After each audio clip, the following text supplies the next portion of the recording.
À notre question de la riziculture, dans le cadre de cette étude, on n'a pas étudié tous les systèmes rizicoles, on a étudié 13 filières. Et en fait, après, ce que j'ai voulu mentionner, c'est que finalement, des systèmes rizicoles, quasiment, on en trouve dans tous les profils. Alors, typiquement, on a la riziculture modèle révolution verte classique sur aménagement hydro-agricole, donc système intensif. En Guinée, on va avoir de la riziculture qui, à notre sens, en fait, est déjà un système en transition agroécologique, ou qui applique certains des principes de l'agroécologie. On peut trouver des systèmes de riz, de cru ou de décru. C'était historiquement très important dans le delta central du Niger ou dans le bassin du lac Tchad. Et c'était, il nous semble, des systèmes quasi agroécologiques. Alors, je mentionne le delta central du Niger, mais il y en a d'autres. Ça peut être le long du fleuve Sénégal ou de ça, qui étaient des systèmes avec des processus de renouvellement de la fertilité, par exemple, qui se faisaient très bien. Il y aurait d'autres systèmes, on pourrait parler du riz de mangrove. Alors je ne savais pas bien s'il fallait le situer ici ou là, je l'aurais plutôt situé ici, des systèmes en partie agroécologiques. Voilà, donc en fait, la riziculture irriguée, on va quasiment la trouver dans tous les systèmes. Si on peut passer à la slide suivante. Maintenant, la riziculture irriguée sur laquelle on a davantage travaillé dans le cadre du projet ACOTAF, en fait, c'est la riziculture irriguée modèle révolution verte. Donc là, on va prendre le cas du Niger. Des aménagements de 200-300 hectares en maîtrise totale de l'eau. Et en fait, on a regroupé donc, dans le cadre de ce projet un certain nombre d'acteurs et on s'est interrogé avec eux. On a passé en revue en fait, les 13 principes de l'agroécologie du HLPE, donc, qui sont représentés sur cette rosace. Et pour ces filières rizicoles intensives, en fait, on s'est posé la question, est-ce que les principes de l'agroécologie sont pertinents ? Et est-ce qu'ils sont adoptés aujourd'hui ou non? Et en fait, le code couleur qu'on représente, en gros, quand c'est vert, c'est soit le principe est pertinent, soit il est adopté, soit en tout cas il ne pose pas de problème. Et en rouge, c'est soit que le principe a été jugé non pertinent, soit il est jugé pertinent, mais il n'est pas adopté actuellement. Et en fait, sur ces aménagements rizicoles, donc le long du fleuve Niger au Niger, il y a trois enjeux. Enfin, il y a trois principes de l'agroécologie qui ont été jugés comme posant problème.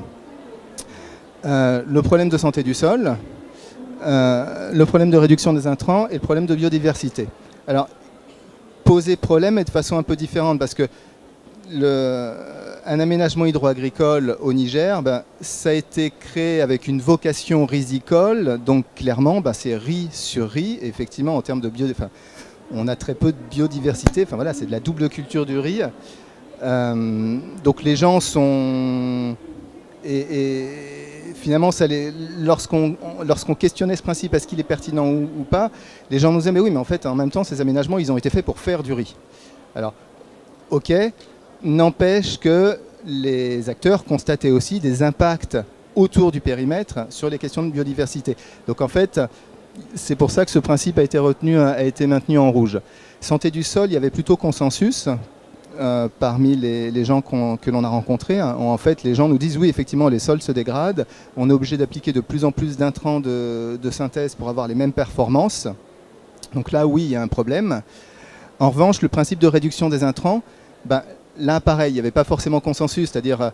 Les gens nous disent, oui, mais en fait, nous, on a besoin de produire, donc on ne voit pas la nécessité aujourd'hui de réduire les intrants.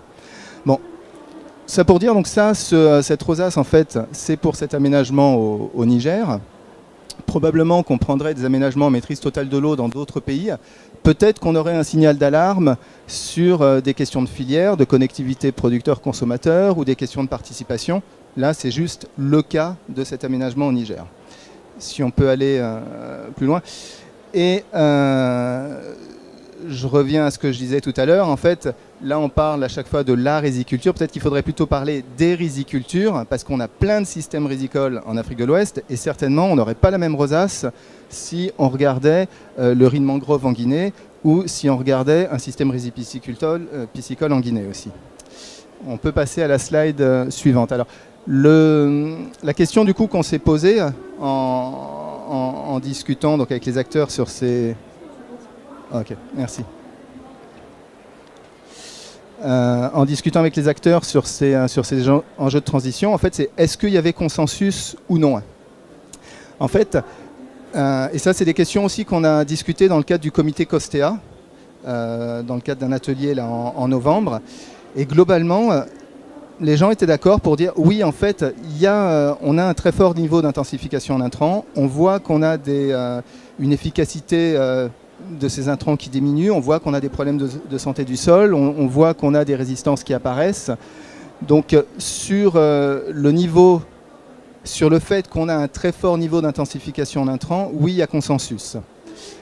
Sur le fait qu'on commence à avoir des impacts négatifs environnementaux, je dirais qu'il y a plutôt consensus, mais pas encore complètement.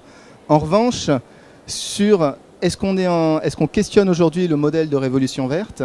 Eh bien non. En fait, il n'y a pas consensus sur ce point-là. C'est-à-dire qu'on a à la fois des gens, quand on avait nos discussions en panel, qui clairement remettaient en cause ce modèle de production, et d'autres personnes qui nous disaient, mais en fait, on n'a pas le choix. Et notamment, si on prend par exemple l'exemple du Niger, le Niger a un objectif de 0 importation de riz à l'horizon 2023, donc c'est cette année, et on en est encore très loin. Et je prends le cas du Niger, mais je crois qu'il y a aussi un objectif de 0 importation au Sénégal ou dans d'autres pays. Et donc, si on veut atteindre ces objectifs, les gens juste nous disent, en fait, on ne sait pas faire autrement aujourd'hui qu'avec notre modèle Révolution Verte. Donc là, en fait, on a un problème parce qu'on n'a pas consensus là-dessus. Un autre élément, en revanche, sur lequel il y avait plutôt consensus, au sein de la communauté Costea, en fait, les gens disaient, en fait, oui, on reconnaît que les aménagements hydro-agricoles sont un facteur de verrouillage technique, organisationnel, institutionnel, et du coup, que c'est pas simple de conduire une transition, ou c'est pas simple de remettre en cause le modèle de production parce qu'on est sur un aménagement hydro-agricole. Et en fait, l'une des difficultés, il me semble, qu'on a eu en fait lorsqu'on a eu ces discussions au sein du Costea, c'est qu'on n'arrivait pas bien, je pense, à imaginer ce que pouvait être un aménagement hydro-agricole en maîtrise totale de l'eau conduit de façon agroécologique. On n'a pas encore de modèle aujourd'hui.